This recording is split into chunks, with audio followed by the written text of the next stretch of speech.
When I was in elementary school, I got pulled out of class very regularly and was brought into the library and was a participant in the Monroe Institute remote viewing training practices that were being utilized by the CIA in that time period. I mean, the paperwork shows that's exactly what they were doing. Those are the programs that they were functioning in.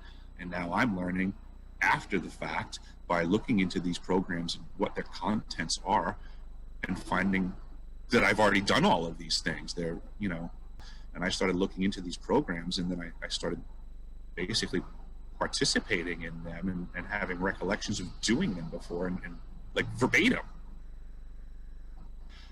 One of the devices that they had that we would look into to do the training, where we would have to view questions, they would put headphones on us, and they would sometimes, read us questions, and we would have to then look at the screen and visually pick out the answer, which is very interesting to me. Besides the oddity of all the training, this machine, like, I was very intrigued by it. I spent a lot of time in there really ignoring what they were getting at, paying attention to this machine and wanting to figure out how does it work, because I'm apparently looking at the answer and it knows that, and I just thought that was the coolest thing ever, being a kid in the early 80s. But I would still go there, and they would do what they had to do. And the first thing that happened when I would walk in would be that I would sit down, and they would have an attendant, and she would tell you to put your head back and put a paper napkin in the corner of your eye, and then ask you all nicely and sweetly to stay still and don't get it on your uniform because it'll stain and you'll get in trouble. And I mean, that all made sense. It was a Catholic school, so again, don't mess up your uniform, you'll get in deep trouble. So you just listen, you tilt your head back, you stay still. They put eye drops in. I have no idea what was in those eye drops, but I can tell you that upon departing the library, this was one of the perks. I enjoyed that the big glass wall window at the south-facing side of the school would be all lit up, and if I got out of that library fast enough, I would have some time to kill before the eye drops wore off. And in that area, the lighting, well, everything, it was like wearing yellow sunglasses. If I was to just put yellow sunglasses on, and everything was in a massive yellow filter. And I used to think that was really cool. Yeah, and I was trusting everyone in that room, so I had no reason to think anything was the matter, I guess. It was just extremely peculiar and made no sense. I would call it altered understanding. Okay. I think I see exactly the same thing that I saw then. It's just I have a keener understanding of what was actually going on in that room. Yeah, well, you were being used, obviously. Oh, absolutely. I was absolutely being used for what the programs eventually get to a term called AMP, anomalous mental phenomenon. And basically, what the CIA learned is that people do have the capacity to know something without them having an ability to know how you knew it. And what they did not do was get bogged down in trying to explain this process, to define the process. They did not care. They just wanted to use the process. It would be like if somebody handed you the keys to the car, instead of just, popping the hood and figuring out how it worked and asking questions and learning stuff about it, they just got in and drove. That's it. They figured out this thing works. We're not going to question it. We're just going to drive this thing. And that's what the programs were doing back then. I have spoken to my father on this topic, and he has said that he is not aware of it. He said that he has not signed a consent form for anything that I discussed with him in the details of what was going on in that library. And he apologized. He said that he was sorry that he didn't know that it was going on, and I'll take him for his word on it. I have no reason to disbelieve him. My father's an honest man, if he's anything. The time period that we'd be looking at the Monroe Institute stuff would have been, give or take, say, 81-ish to 89. So all I can really do is just start explaining to people my experiences, my path that I've gone down, which is a weird one. been involved in some terrible programs. I've been to some odd spots on the planet, and I started to connect the dots and have to work backwards. And in the process, I'm just doing it in real time. I mean, I respect everybody who's really organized, can sit down and put their thoughts to paper and write a book, and they're gonna make everything nice and simple. I don't know how to do that. That's not my skill set. I work with hand tools and power tools and heavy equipment. I fix things that are broken and leaky and arcing and sparking and smoking. Wardenclyffe was the area that Tesla deemed important for his work. And he had stated that there are many places on the world that are more advantageous to working with energy than other areas. So this was an area that he tapped and said, very important area to work with energy. And I would say that he was right, and that nobody has ever really proven him wrong, because ever since he showed up there, it's the only thing that's ever been going on. He had the Wardenclyffe Tower. Right next door to his facility was the Shoreham nuclear power plant that got installed for a short period of time, but I would say that was a twisted piece of history as well, because it never really seemed to get up and running, even though the local people paid for it to a private corporation. Long story short, they didn't want a nuclear reactor on Long Island after it was built, so they turned it off. But now across the street, there's an area called Brookhaven National Laboratories, also a very interesting place. They moved the reactor across the street, so they apparently can have a reactor on Long Island. You just can't give the people power with it. You can just do crazy science stuff that the CIA doesn't want to talk about in their CIA energy facility. It was a bait and switch, basically. They got the people to think they were going to get a power plant, and then they created a hubbub when it was ready to rock, and they made the people say they don't want it anymore. So then the corporation that built it said, well, since you guys don't want it, and we already built it, you're going to have to pay for it. So they increased everybody's bill. So now the Brookhaven National Labs facility was interesting, because I kept seeing it come up in the CIA programs way back when. They had what they called the mid-career course, and that course seemed to always take the students for events to Brookhaven National Labs. And the term students I'm using loosely because it seems to be both agents from our country and agents from other countries.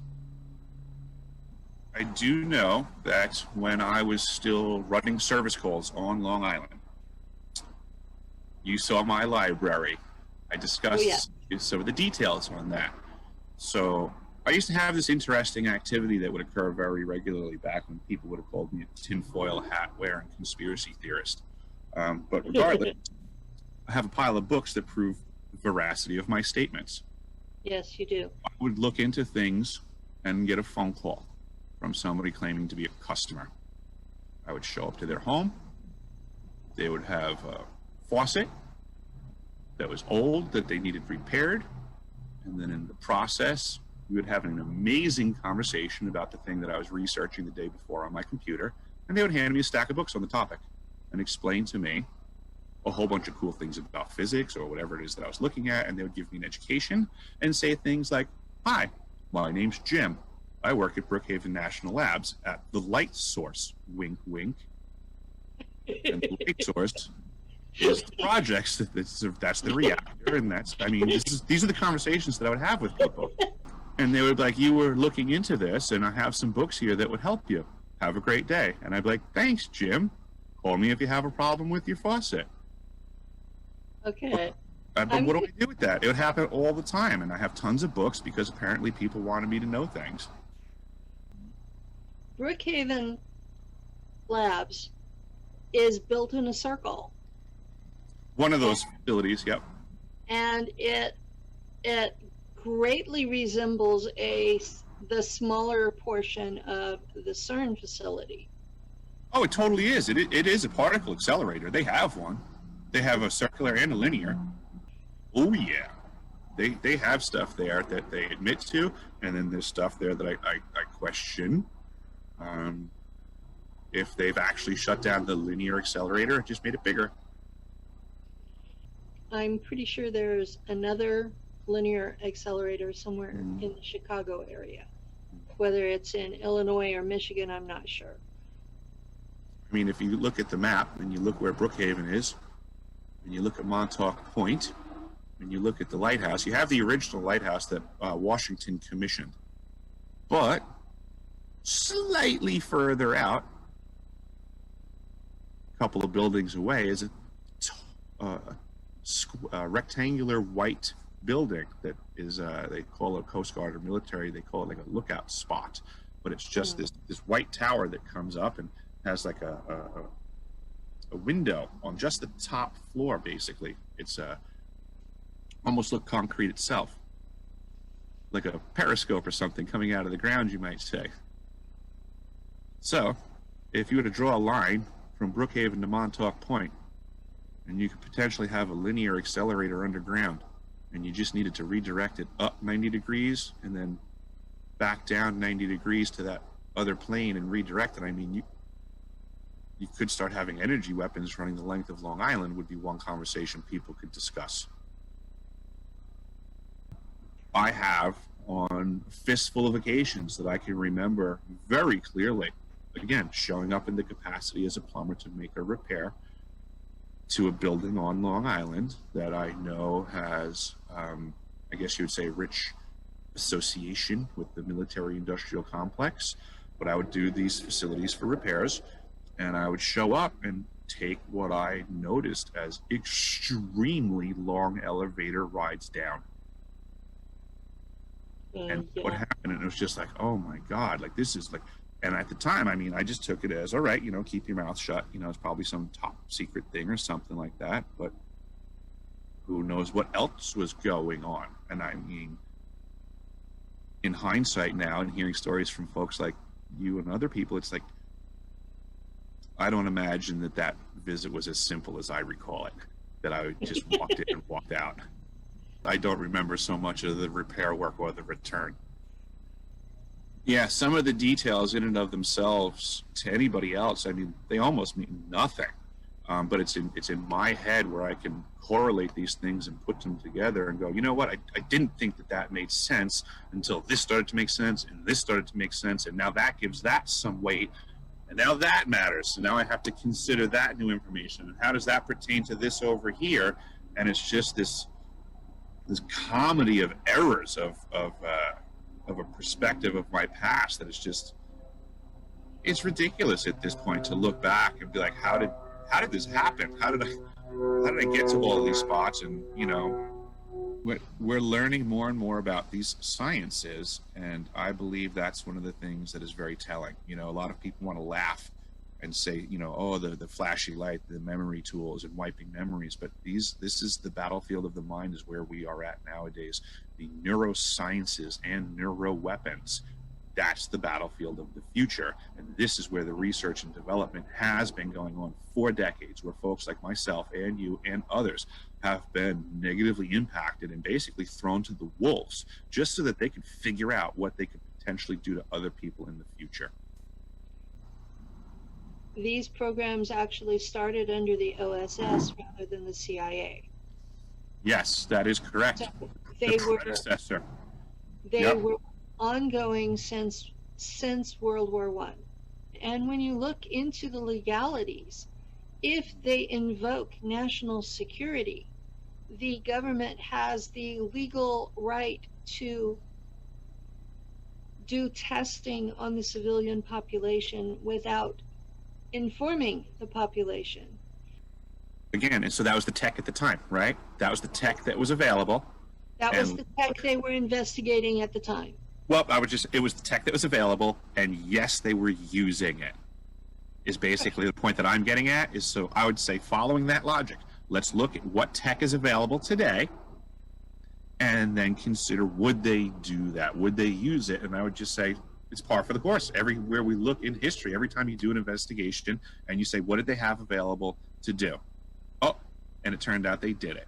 I don't think that you're going to find many circumstances where nefarious people have the opportunity to do bad and like, you know what? We shouldn't do that. That's a major problem in science research. Right. Anyway, Yep. is, oh, we figured out we can do this, and nobody ever stops to say, should we? Right. That's not how science works. Nope. It's almost aside from morals, and I'm not justifying it or I'm not yaying or naying it. I'm just saying that's been my observation. So if they have the ability to do something, they do it. And if it's not legal, they hide that they did it. Or if it turns out in time they learn that they shouldn't have done it for whatever reason, they'll just wash it away, like, you know, oh, it was in the name of science. Well, I'm finding that a lot of the mind control programs, Mm-hmm. okay, we're talking more MK Ultra types, that those were actually done in the 1800s and then repeated in the mid 1900s. Now we're discussing technology contemporarily and how this can be used in the battlefield of the mind through neuro weapons and tech. But you could accomplish the same thing in antiquity through technique. Yes. And there were practices and rituals and knowledge that the human mind could be programmed, deprogrammed, reprogrammed, erase. All kinds of things could be done through technique. Yeah, the MK Ultra program is a fierce thing for folks to deal with, and most don't deal with it well at all and don't make it through the program. Folks that do make it through the programs are all seem to be suffering similar circumstances, which is to me also extremely indicative. And then out of that set of folks, there's fewer and far between that are able to collect themselves enough to even sound the warning. Another thing in that area that is a lesser known fact of our nation and Long Island. You had mentioned the OSS before. Mm-hmm. This goes along with Operation Paperclip. Right at that transitional period that the OSS was turning into the CIA was the time that we were functionally bringing former Nazis over through Operation Paperclip. And what I'm finding is that we were putting them all over Long Island, specifically an area now known as Yaphank, where there was a place, an area known as Camp Upton, which is also another name for the Brookhaven Wardenclyffe area. Camp Upton is where they had Camp Siegfried. There are many photos available online.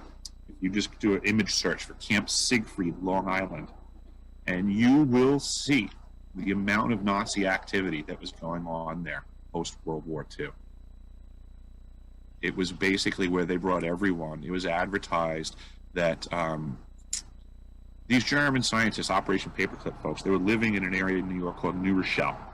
And then they would take the train. There's pictures you can see where they were trying to get them to take the Long Island Railroad all the way out to Camp Siegfried and enjoy all the festivities of the Fuhrer and all of the fun things that went along, you know, if you were a post-World War II Bund participant.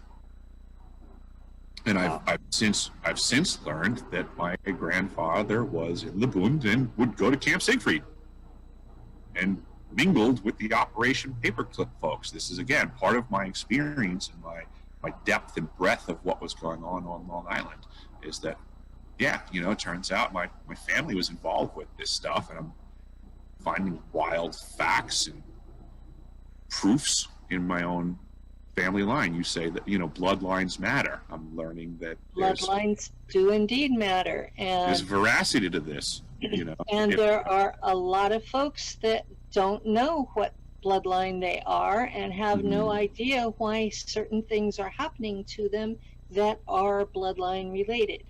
And I can appreciate that maybe my father didn't know something, I don't know if my grandfather knew something or not, but what I could divine out of how this stuff seems to work is that someone gave permission somewhere. Just because our perspective is short-sighted and we think that it should have been from my parent on that day that it occurred, it doesn't mean that some other permission in my family wasn't granted previously. That's And true. a lot of people may not like the sounds of that, but that's also a reality that some people are going to have to deal with. When they bring one person over, they often consider their offspring to be theirs. I agree that I have seen things that suggest that, and that would be where my brain goes, but I haven't seen anything that proves that statement yet, but I believe that once a family member gets themselves obligated, you're going to find yourself challenged to get disconnected. It's the majority of people in the population that are getting targeted by things that are the offspring of these programs.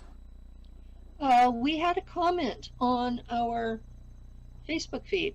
Around 1994 is when Bill Cooper said the Supreme Court made a ruling that the UN Charter trumps the US Constitution when the two are in conflict. So that's interesting with your observation that we can't track these programs since then. Okay. So yeah, and Bill Cooper had been Navy intelligence, so he would have known. He certainly knew a lot. And folks should listen to his radio show, his interviews, and read his book. Behold a Pale Horse is probably one of the most important pieces of literature for an open mind to absorb today. And if you can't find it in print, it is available online as a free PDF. So He was definitely way ahead of his time. definitely.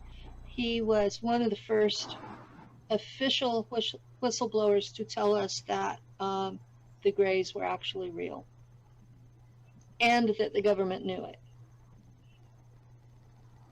So yeah, those of you out there who are under the age of 30, you really need to look at how many people have been blowing the whistle on these programs and for how long.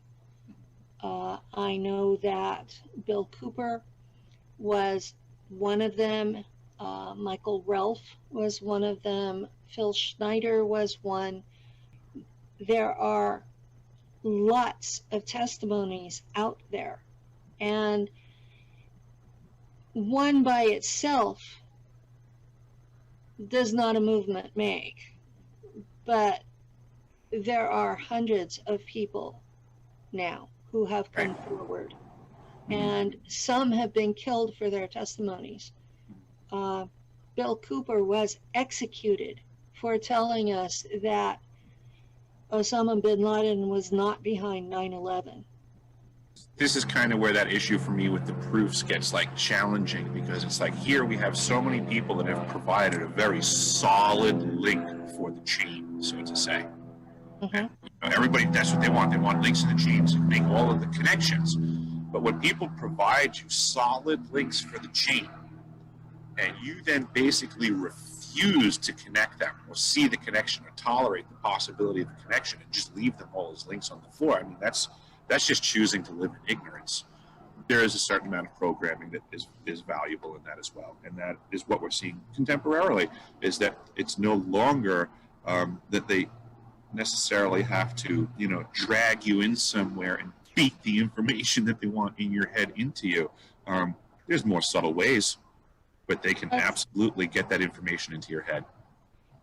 There's a lot of subliminal programming in regular television, cable, mainstream media that's online. There's a lot of subliminal programming in there. I think people don't even understand subliminal, so to say. More fair way I would put it, more appropriate would be suggestion. And this is the art of magic. There was a YouTube video recently I watched. It was called Influencing the Influencer. And basically this magician took 3 content creators and did this wonderful magic trick on them where he basically made these 3 people take the picture that he wanted them to through the power of suggestion, which some people would say is subliminal programming. It's not technology, it's just a technique. You know, you're taking Nazi war criminals that were experimenting on men, women, and children, and then we brought them over here under the false pretense of science, and then they handed children all over again. We handed children to them. Yes, we handed them checkbooks and children so that they can continue what they were doing. A lot of folks don't understand those technologies, but a bloodline has a frequency to it. And it just is something that, I mean, it's just like tuning a radio and any other equipment. Once they get it dialed in, it's dialed in. It's just that simple. And the world has been modified around us, again, by design. You know, people are utilizing these systems, these programs, these Facebook things, and these other apps to fill the void that was created by breaking up society's face-to-face interactions. We're seeing it contemporarily. I mean, literally, I just said breaking up face-to-face interactions. I'm sorry, there's a mask issue going on in the world right now that kind of supports where I'm at. They're trying to break up face-to-face interactions. I'll say it. I'll be so bold as to say there are people with bad intentions that don't want humans interacting on a human level. It's that simple. If you can't tell that there are bad people, the minority, working against the good people, which are the majority, and that united we stand and divided we fall. If you can't see that this game is going on, then the psyops are working perfectly. You're the end result of these programs functioning.